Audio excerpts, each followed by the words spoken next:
Hello and welcome to the Simplicity of Health podcast. I am Brandon Vanderveen, PhD, and today I had the incredible privilege of talking to and getting to ask questions to Dr. Stuart Phillips, who is also a PhD. He obtained his PhD from the University of Waterloo in human physiology before going to McMaster University, which is one of the biggest universities in Canada. He is currently a full professor there in the Department of Kinesiology and School of Medicine. He is a Tier 1 Canada Research Chair in Skeletal Muscle Health, as well as he's the director of the McMaster Center for Nutrition, Exercise, and Health Research and the Physical Activity Center of Excellence. Dr. Phillips is also a fellow of ACSM, the American College of Sports Medicine, and the Canadian Academy of Health Sciences. And he is an incredible expert. He is the guy that I wanted to get when I started this podcast. He is one of the top exercise physiologists, top muscle biologists. The dude is extremely well published, well cited. A lot of people know his work. He is a touted speaker at plenty of conferences. This guy definitely knows what he's doing, and he definitely knows what he's talking about. And he's just one of those guys of you see him at the end of the paper, and you know it's a high quality article, well done science, and is going to be impactful. He's also on several committees. He talks about being on a position paper, which is just, it's a testament to being at the top of his field and how well respected he is. We get into a little bit of some of the complexities of how to promote physical activity, how to promote diet, and he has a really interesting take on a nutritional myth about the consumption of protein. So we get into all that. It's a ton of fun, really insightful. I enjoyed it a lot, and I hope you guys enjoy it well. So thank you much. Thank you, Dr. Phillips, or Stu, for joining me. Welcome to the Simplicity of Health podcast. I'm Brandon Vanderveen, PhD. So I thank you for joining me. I know it's nice that we're able to do everything on Skype or Zoom because this is just kind of going to become the norm for now. But so let's just get started. So the first question I like to ask is, how do you define health? So what does health mean to you, both professionally and personally? And I know it's intentionally broad. It's intentionally really a bad question, but I'm interested in your thoughts. Sure. Well, first, thanks for having me on the show. Health for me is probably a lot of different things. I mean, a lot of people's definition would be health is just the absence of being sick. But I think that health refers to a state where you're in a good space mentally, physically, obviously, physiologically, and everything else like that. But so to me, three things hold up what it means to be healthy. One is that you're physically active, you're mobile, you're able to get around, you're able to move in your environment, do what you want to do. The other one is that you're probably eating fairly well, but I leave that intentionally gray because it means a lot of different things, a lot of different people. And the other one is I don't know whether you want to call it spirituality or something to do with, you feeling supported personally. But, and I think a lot of our sense of purpose and well-being is wrapped up in that. So it's probably, to me, a state of just sort of good well-being in terms of mental, physical, and also obviously not being sick, but a lot of things beyond just not having to go into the doctors or the hospital or something like that. Yeah, and I think one reoccurring thing is being able to do what you actually want to do. And that whether that be, I want to be able to do 10 push-ups, work towards that. And if that's your paradigm of I want to be able to do something, then you can do that. But yeah, it gets complicated with the absence of illness when every day we're finding more and more about what is. Because I know for us, we work on a curve of what is the normal range of health. And it's like, well, like just for diabetes, for instance, it's like you can be pre-diabetic in this huge range of whatever that means. So absence of illness gets gets really clouded. Yeah, no, exactly. So professionally, how would you say you work within the context of health? How do you kind of contribute to that? And maybe personally in your own life, how do you feel that you are trying to be healthy or stay healthy? Yeah, well, so I work in a department of kinesiology, but I'm trained as a biochemist. So let's just say that despite my love of biochemistry and nutritional biochemistry and the science behind it, um, I work and live in a department where physical activity and exercise are the two sort of primary pillars that we preach in terms of being part of good health. So my day, I'm a morning person. I'm up. I know it's bizarre for some people. I don't have to set an alarm. I wake up at about 5 every day, and the first thing I do is well, I have a cup of coffee first, and then I have a workout, and that sort of for me sets the stage, sets the table for the rest of my day and how a lot of things are going to go. And it's been interesting during this pandemic with the lockdown and everything. I travel a lot. I do a lot of conferences and talks and that sort of thing.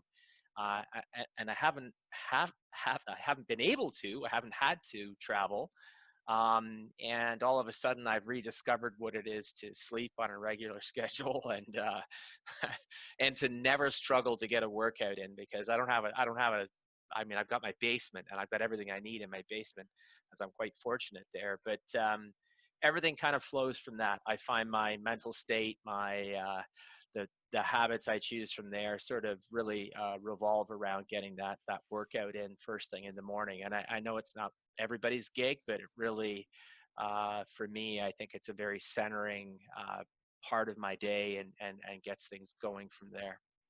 So what do you think it is about workouts? So I have the same idea. If I work out, I get up in the morning. It's been a little bit tougher getting up in the morning for me, but I'm a morning workout guy.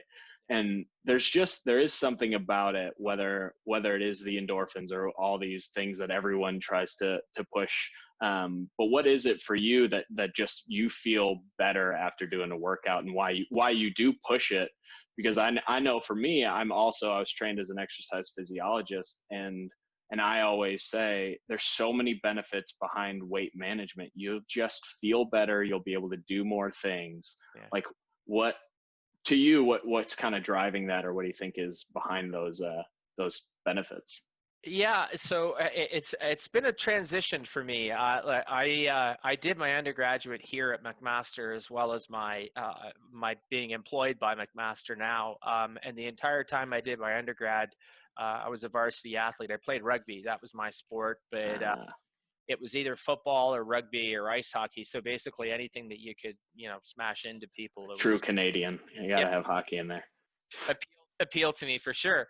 And I remember when I sort of quote unquote retired from those sports, my body just couldn't take it anymore. I had to reteach myself what it meant to work out that wasn't for a sport. In other words, for my general health. And so what were my goals then? And I spent periods of time where I ran a lot in a former life. Believe it or not, I ran marathons. Um, not a ton, but looking at me now, you probably go, wow. Um, so I think I'm truer to what I am as an athlete now. I can still run. I've still got a good level of fitness, but I work and try and stay as strong as I can. But I'm not lifting the stuff that I did when I was preparing for all the contact sport I was playing. So I think for me, when I had kids, when we've got 3 boys, my wife and I, and that meant that time really became a huge pressure. That with your job, then the times of the day where you can do something for yourself became fewer and further between. And so it really cemented that morning workout as the time when nobody else was up. I could get something done, and I could get back in time to still get everybody out of bed and everybody dressed and all that sort of stuff. So it sort of shifted a little bit. I was always a morning person, but that then became, that was the time, and I've just never really let it go. So it's been a bit of an evolution, to be honest with you. But it's stuck, and yeah, I don't know. There's something about the sun comes up, and I always say I'm fully charged. If I was a battery, I'm fully charged first thing in the morning, so I'm ready Oh, to. geez. At the end of the day, my charge is like this. And people who say, "Yeah, I work out after dinner," I'm like, that is when I'm at about 10%. I can watch something on TV or maybe read something, but I cannot even think about being physically active. Well, I'm interested. I think the field's going to move this way too, with a lot of circadian clocks, a lot of these times of the day exercises. I know there's a couple papers out there that have looked at is there benefits. Just for me, what I know is the important difference is if you work out in the morning and that's the only exercise or activity you do all day, there's a lot of negative effects of just sitting on a computer for 12 hours after you work. Yeah, well, so this pandemic has taught me another thing is that if I were in this position for a lot longer, I would have to figure out a way to try and work some sort of physical activity into my day. And usually it's going obviously and chatting with office mates or that sort of thing, or, even saying a colleague and say, "Hey, you want to go grab a coffee?" And so then, that's a walk across campus and a walk back. But right now my coffee machine is, it's 10 feet over here. So it's, I don't get a lot of physical activity after I've done my workout. So to your point, I think, yeah, we've got to remind ourselves that, sitting for long periods of time is a bad thing too. And yeah, definitely a lot of chronology and clock understandings going on for sure. Some really interesting science. And I think and I know you're a muscle guy as well. I always say muscle's a lot smarter than you think it is, but it's actually pretty dumb because it will do what you tell it to do. So I know there are clocks in muscle. I know Karen Esser's work is great, but I also know if you give it enough of a punch, you're going to get these changes in the body. If you tell it I want to lift this much weight, it will build up to where you'll be able to push that much weight.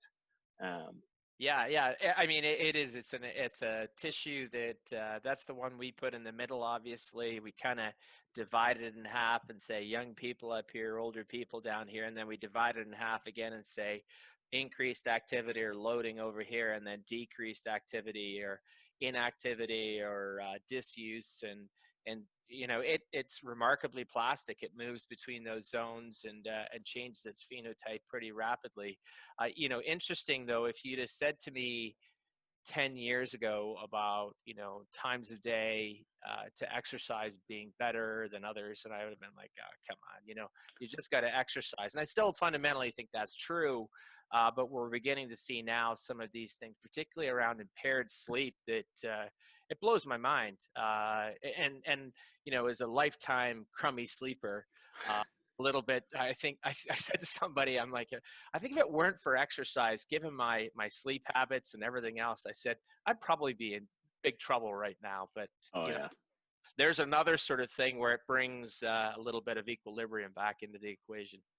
Well, and I think it's why I enjoy the first question of what is health, is because for so long just the blanket recommendation of get 8 hours of sleep is just like there's so much more to it than that. Like and there's so much involved in what you do right before bed, what your rhythms are, and yeah, how you like I just remember 5 years ago, like the melatonin craze, and it's still a craze right now, but it's like then you learn, hey, that's a hormone, and if you're taking that at the wrong time, you're catching it at the wrong peak, and you're going to be messing up your rhythms. And it's fun to discuss these kinds of things because everything you bring up is another little caveat that you have to play in our overall goal for health. Yeah, it's been an interesting evolution to see this whole area kind of grow, and we're so used to bringing in college age students who we assume, well, we start testing early in the morning, and we assume that they've just woken up just like you and I, maybe 6, 7, 8 hours of sleep, and And then my wife, who's a cardiovascular physiologist, all of a sudden she's doing heart rate variability. And so things that are able to pick up this sort of parasympathetic, sympathetic balance a little bit more, and sees these people are just, they look awful. They look like they've got, all kinds of preclinical conditions. And you talk to them, it's like, oh yeah, well, I slept for 2 hours last night. Jeez. All of a sudden your experimental baseline, instead of being this, is sort of like, it really does disrupt the system for sure. Oh, so that brings up an interesting point to me. I know, so I've worked with mice since my origins with Dr. Carson. Mhm. You work with humans, and I know your protein synthesis measurements in humans is well respected around the world. How do you rationalize and deal with the non-responder idea? I know it's a really highly debated topic among exercise physiologists, and I know, and as scientists, we're trained to have an answer for everything in our papers of like, oh, well, this was a non-responder. It could have been this, or that. How do you kind of, in your work, how have you approached that? How have you dealt with it? And how much have you actually seen where there's real non-responders to exercise or these interventions? Yeah, I think the non-responder responder debate is it's a tough one in human studies, mainly because as you said, I mean, instead of dealing with mice where for generations they've been inbred and you get something that's quite pure, and even within mice that are ostensibly genetically very very homogeneous, you still see spreads in data, and Oh yet yeah. humans as an outbred species, I mean, we get sort of this type of thing, and we think, well, what does that really mean? Is that is that a protocol thing, or is that an analytical thing, or is there some biological reality to that? So this year will mark my 24th year at McMaster University, and so let's just say in the course of doing this, we've run a number of training studies. We take naive people, or sometimes less naive people, we get them to lift weights, and some people just inherently, they just blow up. They get big, their muscles get big. You can almost see them get, and it's not necessarily that it's men, it happens in women too. And then other people, they work, and they get stronger, but they don't get much bigger. Uh, so I've seen that happen enough now that I believe that there are people who, span the continuum, and it probably shouldn't surprise us too much. And I mean, the the pharmaceutical world has known this for a long time. You give 100 or 1,000 people who have high blood pressure a medication, and sort of 60% show a lowering of blood pressure. There's a group in the middle, probably another 30%, who, blood pressure just sort of waffles around, doesn't really change. And then there are these weird, you say weird, but I mean, people who actually go in the opposite direction, their blood pressure goes up. And you're like, oh, well, these people are the people who definitely should not be on this medication. These people are probably not going to benefit too much, but on aggregate, people's blood pressure goes down. Um, if that's an accepted phenomenon, and I think most people probably, maybe they have thought about it or they haven't, but that's the reality of most of these drug trials. Um, why would our response to nutrition, or why would our response to exercise or any other stressor that would change the system, and it's not necessarily a drug, but that's causing some change, why would we expect any less of a sort of variable response? And I think we can all remember back to grade school when we lined up along the fence pre-puberty, and girls and boys ran as fast as each other. Puberty hits, and then boys sort of get a bit of an advantage, but there was always one kid in the class that was faster than the other. Are you ever going to be as fast as that kid? I doubt it. Can you make yourself faster? Sure. But, I have very mediocre genetics, so physiologically, it was probably never in the cards for me to be a high level athlete, but you can try and push yourself. But I do think that the reproducibility of response is the hallmark, and we've done a great job of that to date in humans. So they're responders and non-responders, whether they're true non-responders, i.e. they never respond, or sometimes they respond a little bit better. That's the next threshold, in my opinion. Well, and there's so many different types, and this is actually what drives me crazy about the health field is there's so many different types of exercise that you can recommend to somebody, and just even within the realm of resistance training or weight training, there's so many different programs that you can undergo. And yeah, to say you are a non-responder is to say to what I just did, I didn't respond this way, to where I always come back, like I was saying earlier, is but you will see benefits because I think exercise is a potent enough, just such a good thing. Unless you have some of these really rare existing conditions, you will see benefits in mobility or in your ability to do certain activities if you are engaging in that activity. It's like practice makes perfect, right? If I walk a mile every day, that mile after a month will be a lot easier to walk. Whether or not I get thinner, whether or not whatever it is, whether or not my blood pressure goes down or my blood glucose goes down, that activity becomes easier. Um, and that's always been kind of my opinion of it's just better to do what you want to be able to do and practice that. Yep. I couldn't agree more. And people so often ask, they say, so what's the best exercise? I said, the best exercise is the one that The one that works for you. and you enjoy, right? I've done plenty of exercise, as an athlete that I haven't enjoyed, but I knew where it was taking me or trying to take me and my teammates and everything else like that. The fun aspect of it wasn't there, but that's my ethos now. I don't do things now. I do some, hit training where I'm suffering a little bit while I'm doing it, but I know why I'm doing it. But I don't torture myself as an individual now as much as I was tortured as an athlete by coaches. Let's put it that way.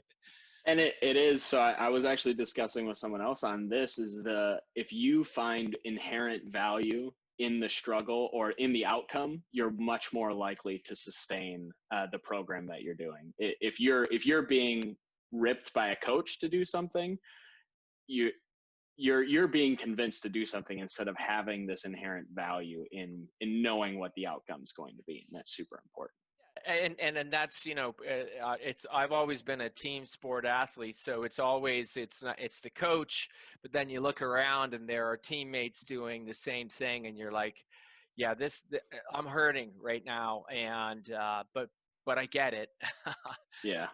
And I think you just, as you say, is that there's an inherent drive or purpose or something to that, and I think that that's a lot of the reason when you talk to people, particularly fans of exercise, and I'm often sort of, how do you motivate yourself to do this? And I said, look, there are plenty of times where I wake up and I'm like, oh, my sleep wasn't great. Do I really want to do this? But I go and do it in spite of maybe having not the best attitude. So I certainly appreciate that if somebody is even less convinced in terms of, part of my DNA is to be physically active, then it's a struggle. But there has to be some intrinsic motivator to get you to go and do something like that, to not just because it's much easier to sit and do nothing. Yeah, there's a stand-up comedian who makes the joke of, how easy it is to sit here and do nothing. It's great.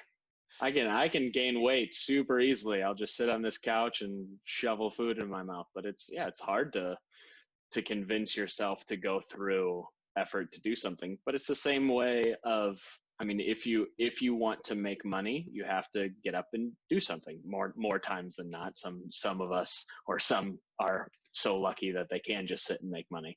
But yeah, you have to get up. You have to go to a job that you may not love 24/7, but the benefits on the other side are worth it, or are at least what you need to do. And that's kind of my same opinion with exercise. But so I have to then transition because we have talked about exercise. I wouldn't, or I wouldn't call you a nutritionist per se, but you have worked, I know, with a lot of protein intake, a lot of supplementation. Um, I I take a similar approach with nutrition as I do exercise. Of know what you're doing, know what you're putting into your body, and just don't eat a whole bunch of garbage. Um, I, whether or not I actually do that or not, I'm a big fan of sugar and candy. Um, but just if you can touch on kind of your experiences with protein supplementation and kind of your nutrition um, angle that you take to exercise. Yeah, so I think the connection to protein is the natural extension of working with skeletal muscle as a tissue. I'm not a I didn't have an undergraduate in nutrition. I was only in my graduate degree and beyond. It was nutritional biochemistry that I was introduced to that. And it's sort of grown and evolved around me, and in an interesting, almost non-purposeful transition. But I find I get more invitations to speak and that sort of thing from people who are interested in nutrition rather than people who are interested in exercise. And I'm not sure whether that's a reflection of just where people's interest lies or exercise as well. Yeah, okay, we all know that we should exercise, but what's the best diet or anything else like that? So, um, from our aspect, we spent a lot of years in the early part of my career looking at the way in which protein could support muscular growth for younger people and trying to develop strength and that sort of thing. And we've just spent a lot more time recently looking at what it does for older people. So my research becomes me search. So I get a little bit older and I'm like, we need to see what happens with older people. But that's where the rubbers hit the road for me in terms of really, I think, realizing the intrinsic value of something that we can bring to the table, which is exercise and protein and diet together. They form this nice bridge, and for older people whose muscle mass is declining and function is going downhill, how can we preserve, I'm not talking, aging is inevitable. Nobody can dial the clock back. But how can we preserve people's mobility and state of health with these two things, for as long as we can, and maybe prolong a person's independence and allow them to live alone and, so-called age in place for longer. And so it's been about protein.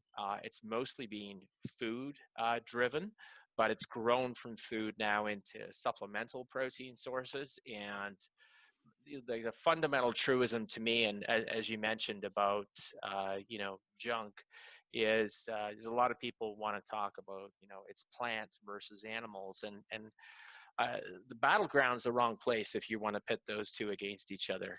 The battleground should be fought in the middle.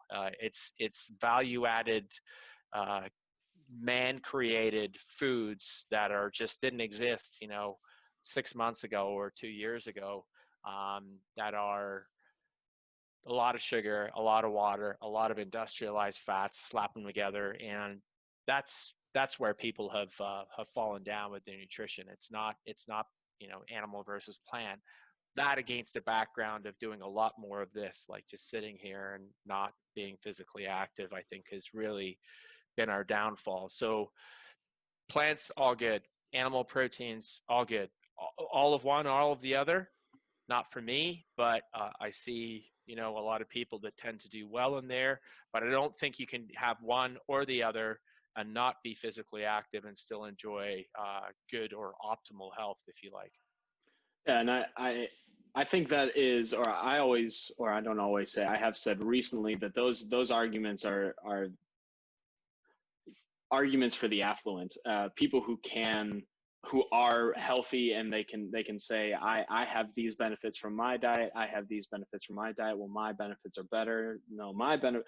And it's like you're missing the general public. You're really, and when you talk to someone who, And I've worked in a department of childhood physical activity at the University of South Carolina, and it's a lot of dealing with these really low income families, and it's like you're just trying to convince them not to eat McDonald's every day. And it's a very big difference of going, no, you need to go carnivore, no, you need to go vegan. It's like, no, you need to just be able to eat a meal. Like they're worried about much different things than we are worried about when we're having these discussions.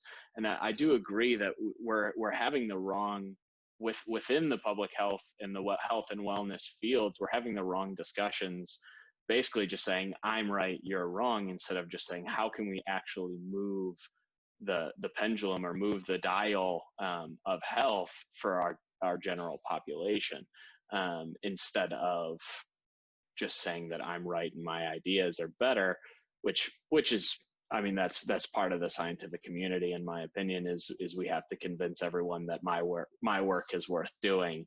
Sure. But that's why I want to do a podcast like this. It's like let's weed through that and get to what can we give to someone who is not passionate about debating these topics. What can we what data or what evidence or what guidelines can we provide them that will actually improve their lives? Yeah, and it's interesting to hear you say that, because I mean, one of the American Society for Nutrition just held their annual conference, but all online and completely open, and there was a great debate about saturated fat, and you know that's been going on for decades now, Of obviously. course. And you know, the hard part is to listen to arguments that haven't taken into consideration the historical context around, you know, realizing that we're in this changing environment. As you said, there are some people who, you know, saturated fat is just like, they don't even know what that means. And Yeah. really, it's about, you know, for my X number of dollars every week, what are the foods I can put on the table to make sure my kids don't go hungry?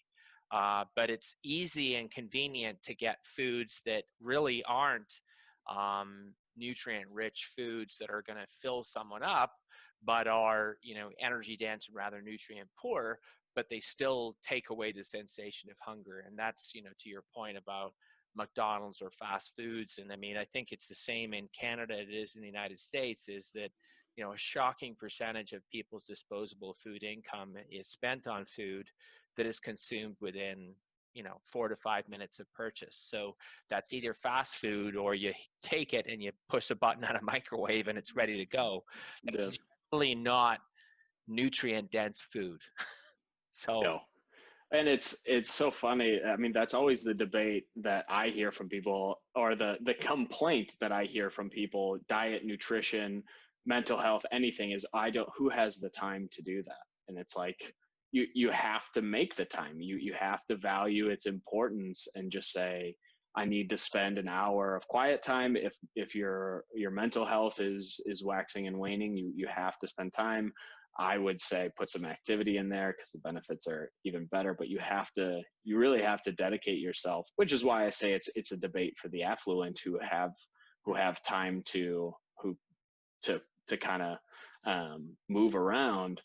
But it's a tough thing to convince someone who is just trying to survive that they need to eat protein dense and vitamin rich vegetables and chicken or fish.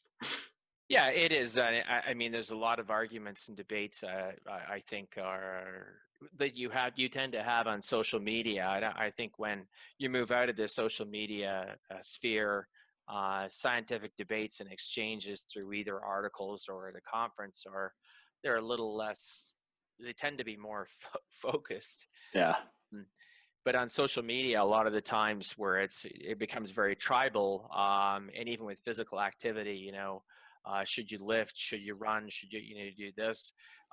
Those are, as you said, they're debates for people who have the luxury of having choice.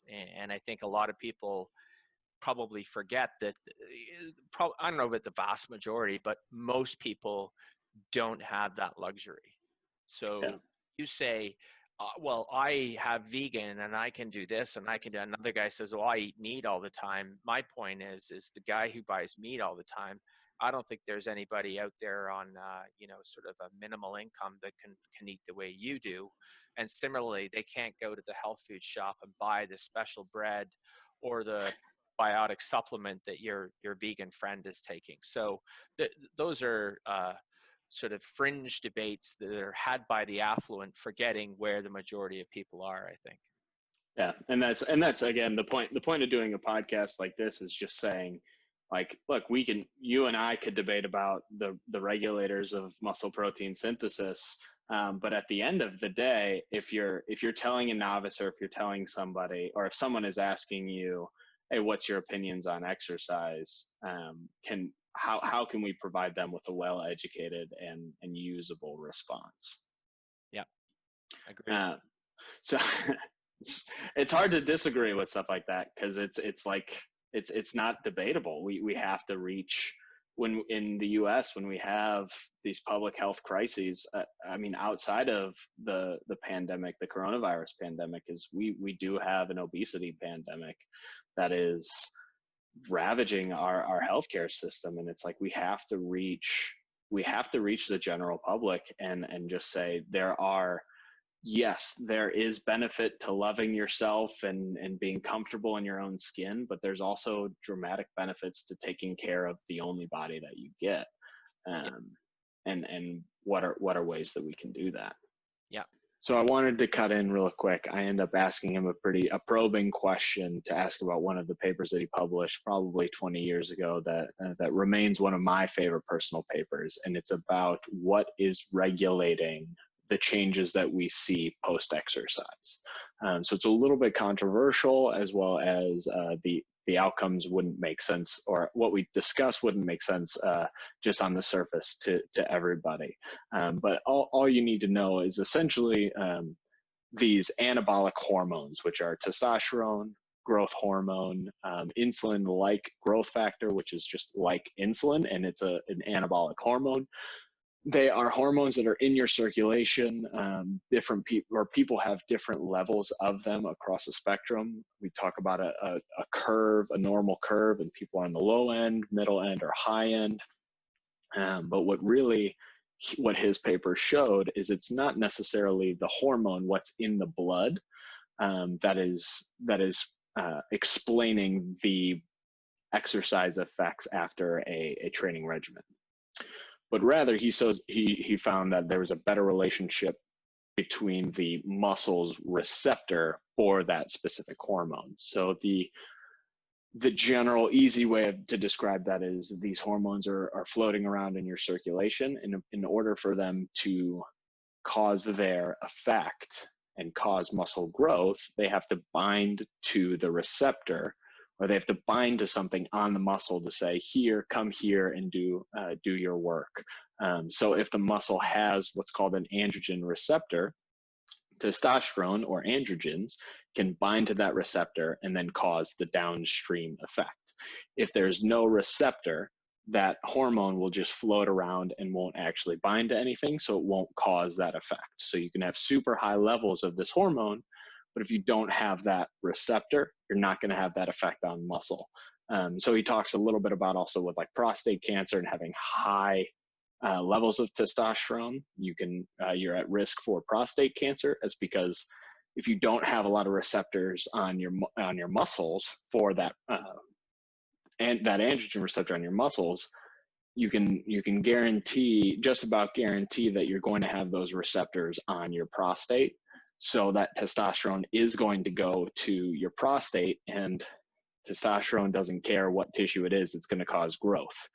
It's also one of the risk factors for taking these hormones is organ hypertrophy. So it's not specific to muscle. So it's really important when anyone talks about that, is understanding you want it to go to the muscle, but it doesn't always work out that way.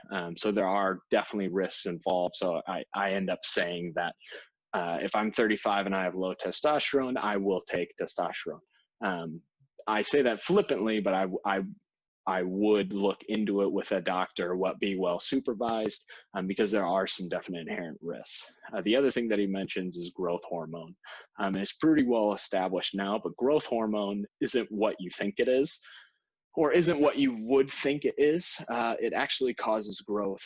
It causes bone growth and tendon growth. It doesn't cause muscle growth. So the idea that growth hormone is going to be causing these big muscular guys, it's a misconception. It will actually strengthen the bones, and that's why gigantism, hyperthyroidism, or hypothyroidism is the change in growth hormones actually your stature, how tall you are, how wide you are, not necessarily how muscular you are. So we get into that a little bit. He's got a great take. He is definitely an expert on these things, and I hope you enjoy what he has to say about it.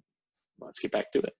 So one thing I would be remiss if I didn't bring up to you and discuss. So I have gone through your paper several times, and one that I remember is, and it's kind of going back to the responders and non-responders idea of, there's one where you say the circulating things that are going through your blood are not as good of a predictor as what is actually in your muscle. And the one that I remember is the androgen receptor, which is what testosterone moves through. It's how much of that you have in your muscle versus how much testosterone you actually have in your blood. So I just want to get your opinion on that. It's one of my favorite papers, to just show it's not, you never know the full story with testosterone, because it's always that debate. And it's my mentor, Dr. Carson, did some testosterone work, with protein synthesis and trying to get some muscle growth. But it's always a fun debate when we talk about the MLB, when we talk about elite athletes talking about testosterone or supplementing or doping, as they say. So I would love to hear your thoughts on those ideas. Yeah, so I think that where we came at this research question when we first started doing this is we were still in the early phases of doing a lot of work in younger people, having them exercise and then feeding them protein and looking at muscle protein synthetic responses, and we kept getting comments back from reviewers. We would measure amino acids and insulin, and they would say, you're not measuring the right hormones. In other words, you're not measuring testosterone, insulin-like growth factor, growth hormone, and these sorts, because these hormones are anabolic.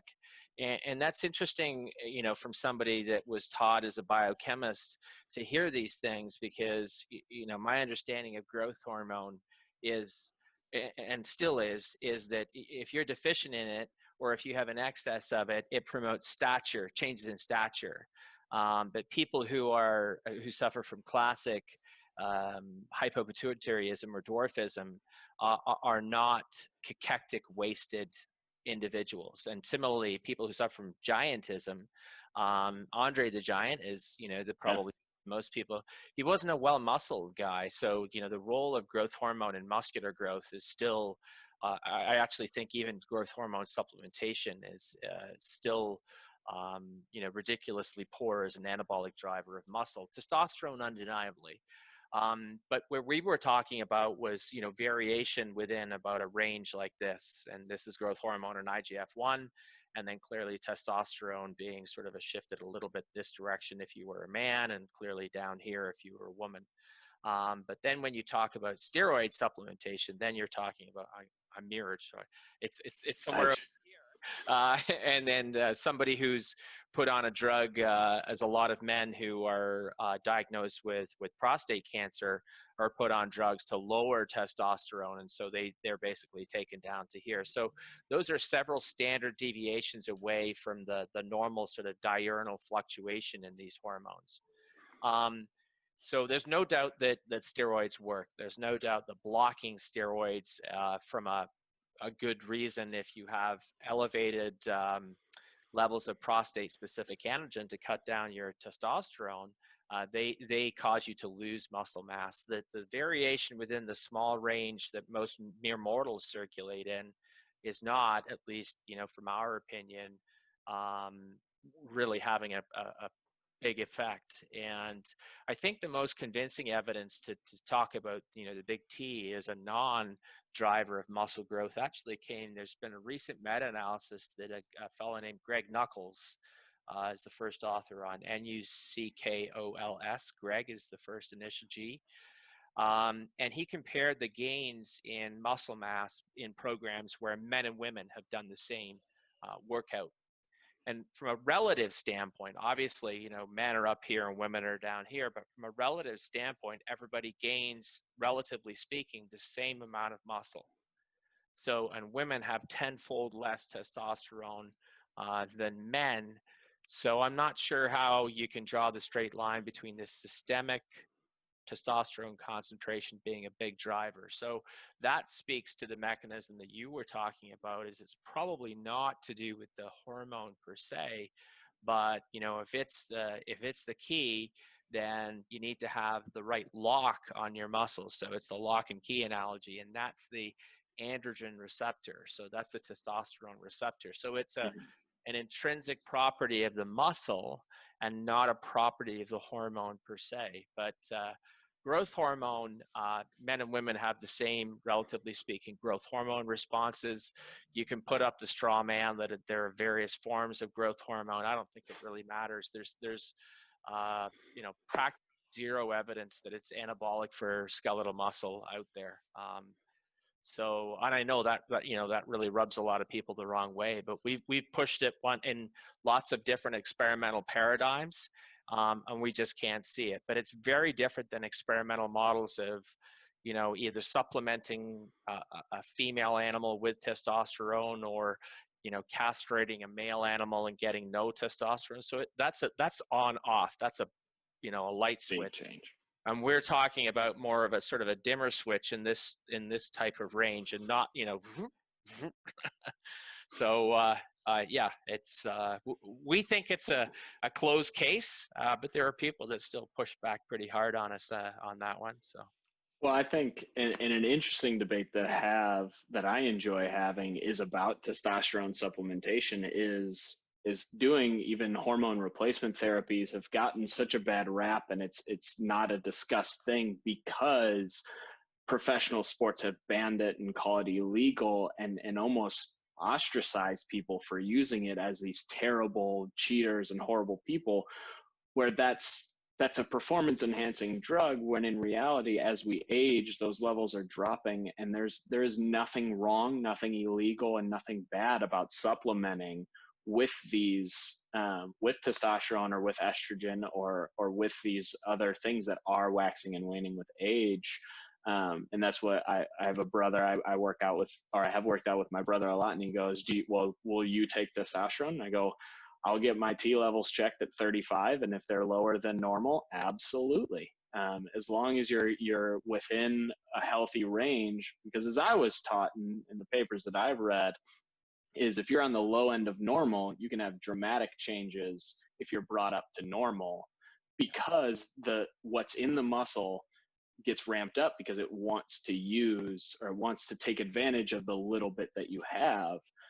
So you have these dramatic changes, but going from normal to the high end of normal may not be doing what you think it's doing. You have to go to huge supra physiological doses. yeah, I don't think I'm allowed to talk about this, but myself and a cast of some very, very good people are currently revising the ACSM position stand on anabolic steroid use. And the last one, I forget the year it was published. I want to say maybe 93 or maybe it was 97, but regardless, it was a long time ago. And it did talk a lot about, athletes taking steroids as being a bad thing. And, as somebody who believes in sort of trying to level the playing field, I think it's, it's not part of sport. But as a clinical treatment, which is, fast forward to 2020, we have an endocrinologist or an andrologist, if you like, who is a big advocate of testosterone replacement for men. It's in the similar vein as hormone replacement therapy and estrogen supplementation would be for women postmenopausally, as having a number of beneficial health outcomes, not the least of which is not just muscle related, but also mental health related as well. And so this is something that has become part of this position stand, this paper that, 10, 20 years ago, it just wouldn't have been a thing. So to your point about, I think that it's pretty clear in athletes, there's tremendous performance advantage. And so we either need to say, yeah, just take what you want, which I'm not a fan of, or you can't take it if you're competing in sports. But in health, that's not sports. Yeah. There's a lot of other things to think about, and if quality of life is one of the things that aging is all about, which it clearly is, then it's something that you need to think about and you need to consider. And so all I'll say is that having read and reviewed that section of the paper, I look at it differently than I did before immersing myself in that. But that's why Interesting. it's me writing the position stand. It's me and a cast of other people. So it's been interesting in terms of an evolution of my understanding to read some of that. So I wouldn't disagree with you at all. Interesting. Yeah, I always enjoy, because it's such a different worlds when you talk about the MLB and NFL, and the world that they're living in is very different than the one you and I are living in, for instance, because I don't have to worry about getting drug tested. Not that I would use any of those drugs, but it's like you can if you are deficient. And there's nothing wrong. There's nothing that you have to hide with doing something like that. And it can have dramatic improvements with aging. At least that's what hormone replacement therapy has been showing for decades now. Yep. All right, so I have one last question, and it's broad and vague, but I want to ask if you could have one misconception or one myth wiped off the earth about health or wellness. What would you at least argue or like to get across to the general public? And this could just be also a blanket recommendation that you would give to the general public based on your knowledge, extensive knowledge of the field and work in the area. Yeah, so I have to go back to protein, and we've talked about people needing more protein than the RDA, and possibly even twice as high, and having benefit associated with that as well. So it really goes back to an almost 50, 60-year-old hypothesis now put forward by Brenner. So the Brenner hypothesis basically goes something like, you eat too much protein, it causes your kidney to work really, really hard, and then your kidney eventually sort of becomes tired or fatigued, and you begin to lose the functional units of your kidney. And so protein causes kidney failure.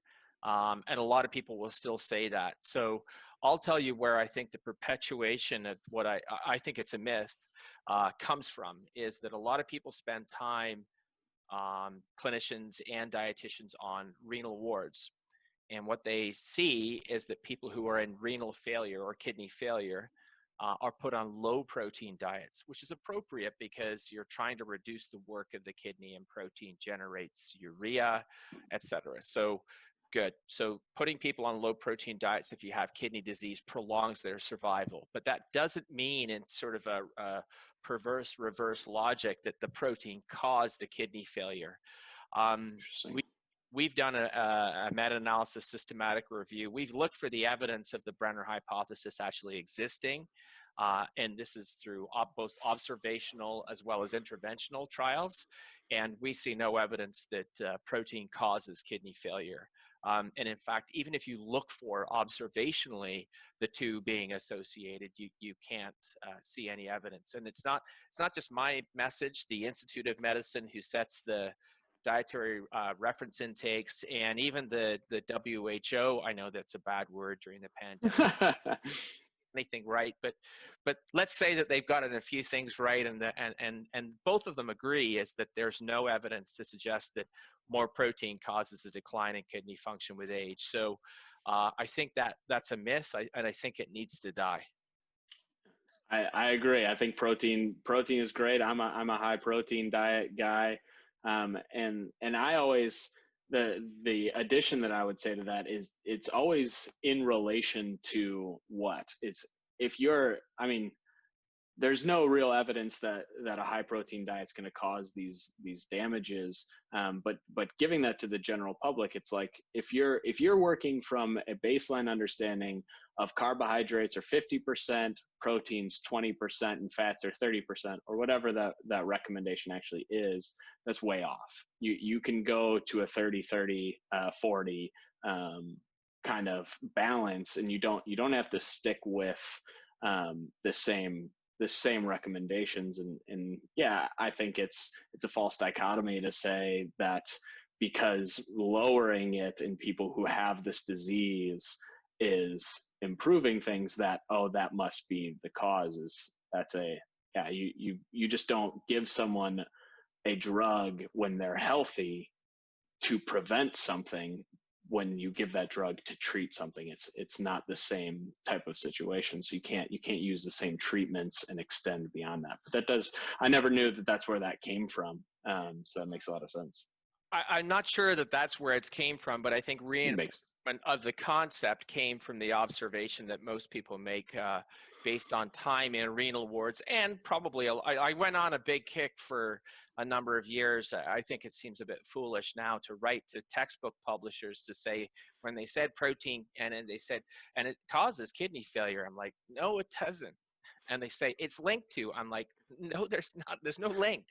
Or just say, if you're saying that, show me where the evidence is. And so a lot of the work has been done in animal models, and I don't dismiss animal models as being unuseful, but if you cut one kidney out of an animal and then you do this, and I'm like, so that's a model of somebody who has one kidney, right? and the modeling for like kidney disease is like smashing the kidney, and it's real intense manipulations. Yeah. And I think a lot of this too is, for years we said protein caused our bones to dissolve, and I think we've put that one to rest. And so protein doesn't cause kidney failure. The latest one is protein shortens your lifespan and causes cancer. And so we need to do some much better work on that. We have some work in progress there. And let's just say is that what we have in front of us is that there's not a lot of evidence for that either. So I need to temper my statements there. I'll also say this is that I'm a big proponent, obviously, of activity and exercise, and I think that it's a forgiver of a lot of sins. So if you happen to have too much to drink, or even if you're a smoker, for goodness sake, which is definitely not a great habit, but you can reduce your risk for premature mortality by being physically active or exercising. And so it's undoing a lot of the bad if you look at it that way. And I know a lot of people are big into these blue zones, and they say, look what the people in blue zones are eating and look what they're doing. And I said, and look how active they are as well. They walk up and down hills, and I mean, they might not engage in structured exercise, but their day-to-day physical activity is high. They also live in societies that value older people, so there's as well, and they happen to be near oceans. But there's a lot of this stuff kind of goes, and I'm like, some of these things, and they haven't moved from the area, and I think, well, that's sort of like a genetic cluster, don't you think? So anyway, There's so much more that goes into it. And yeah, you can't look at someone who's extremely healthy and go, well, they eat almonds every day, so I just need to eat almonds every day. It's like they're doing a lot of things every day. So yeah, you were mentioning it was preached to me, the Blair curve. I got taught by Stephen Blair, who has and he gets a lot of backlash from it, of just being active, just going from the lowest quartile to the next lowest quartile. You have dramatic benefits in all-cause mortality, and so yeah, it gets pushback of like, oh, so you're telling people to smoke and exercise? Like, no, that's not what I'm saying. Not at all. Don't smoke. yeah. But exercise, and just do a little bit. It's interesting. So my colleague Marty Gabala and myself just finished the putting the touches. It's been out for about a year now on a MOOC, a massive online open course that's available on Coursera, and we talk Nice. about exercise, and we make that point time and time again, it's the going from nothing to doing something that's the biggest reduction in risk. And I mean, it's been shown how many times, and it doesn't mean that that's, where we should aim, but that's the important population nudge that would really see the dividends from a healthcare dollar standpoint and chronic disease burden and all kinds of things. But it's a tough nut to crack, right? So, Yeah. but I'm a believer too. So you're preaching to the converted. That's why I have to get some more people who disagree with me on it, so I can have a spirited debate. I'd like to see them try. It'd be, yeah, because it's the evidence. Just get out there, do something, and that's it. To us, is always the easiest thing to do. You don't have to change a lot of your day. Just 5 minutes every hour, 5 minutes every or 10 minutes every other hour. Just walk around the building. Just get up out of your seat, do something, and then we'll start moving that dial a little bit more to giving you some complex interventions. And I think it's shocking now in light of recent studies to say, how low really can we go? How low can you turn that dial down? And we're talking about exercise snacks or little mini workouts as being, and the profound impact that these have on, and I know there's small indicators, but it blows me away how little you have to do to have these things change. And so the power of exercise is, and don't tell the nutrition folks, I kind of bug them on Twitter, but I'm like, nothing nutrition wise does what Yeah. exercise does. Yeah. But they get upset about that. So Yeah, you can't just eat a couple almonds and have all of these. so I get it, It makes sense. Well, I appreciate having you on.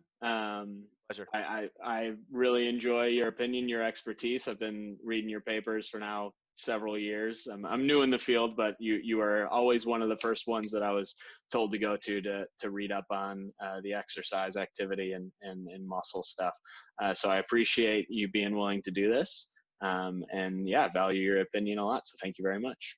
My pleasure, Brandon. Look, I think it's important when I come on this and people say, "Hey, you're so prolific, you do all this sort of stuff." Is that it's people like yourself, um, lots of great postdocs, lots of great PhD students, master students, and then undergrads and everything that make it all happen. So I bask in their reflected hard work and glory. They do the hard work. I just make sure that the train stays on the rails or the ship doesn't sink or something like that. So, but Makes sense. Well, that's I'd love to get you on another time in the future and talk about just the scientific process, because I think a lot of people don't understand that it really is. I mean, all the hard work of making sure things happen goes to the PIs, goes to the heads, but a lot of people in the lab doing all the grunt work is the little people who just have a little name at the front.